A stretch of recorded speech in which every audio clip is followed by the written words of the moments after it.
All right, hello everyone. Here we are coming back for another guide here, Expert. And we're going to try to go with the Apocalypse 3 again. Again, it might be a little bit more useful to have curl.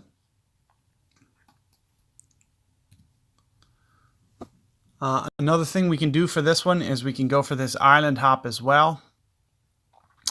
There's also going to be potential to go for the green here as well, which will be kind of a challenging shot to pull off, but you'll see that probably a lot of guys will be getting this eagle.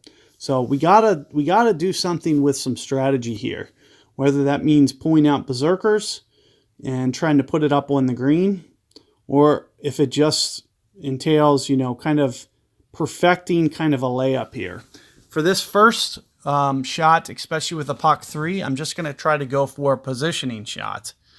So you'll see that I just tried to get it up here. I'm not sure what to really do with my spin. So I'm just going to try to play it safe rather than sorry. And, I expect this to launch kind of well down.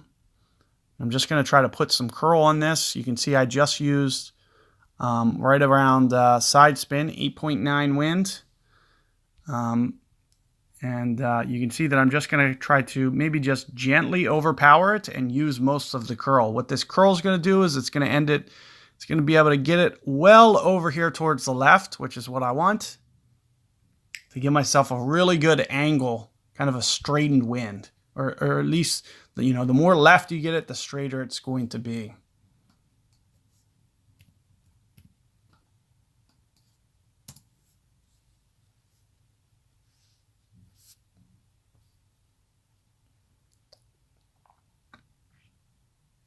So as I mentioned, this might just be your safest approach, kind of the best chance that we have, especially with weaker bags.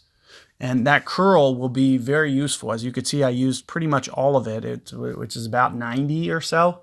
So being able to actually crank the curl up to 90 is more beneficial. It kind of gives you a better drive.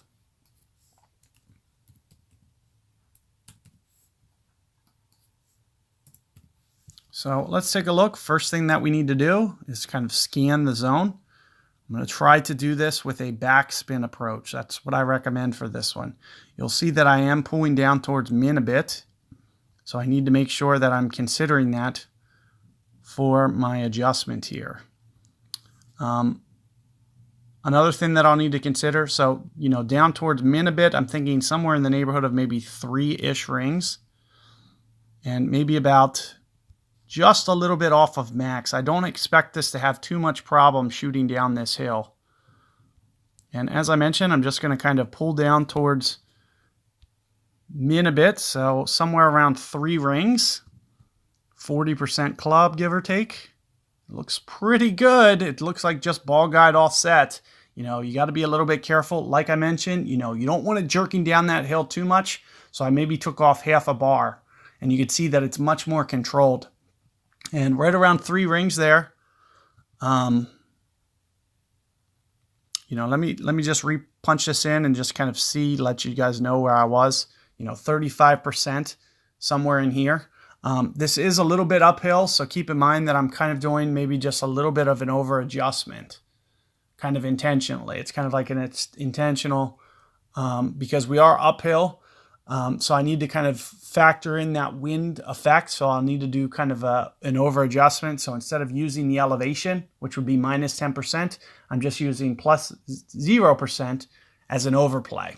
What that is going to do is it's going to help me with my wind effect, because there's going to be an overplay when you have, I didn't have to use the elevation, as opposed I could just kind of offset. If it's a minus 10% shot, for example, because you can see it's uphill, and I use 0% elevation, that means I'm using a 10% overplay. That has to do with wind effect. So what that's going to help to do, you can see that with the 0%, you're going to need very, very little ball guide offset. You could maybe use a plus 5% just to have just a little bit more overplay. And maybe that would, have fell if I would adjusted just barely more rings. So good luck with that hole, and I'll see you guys on the next one.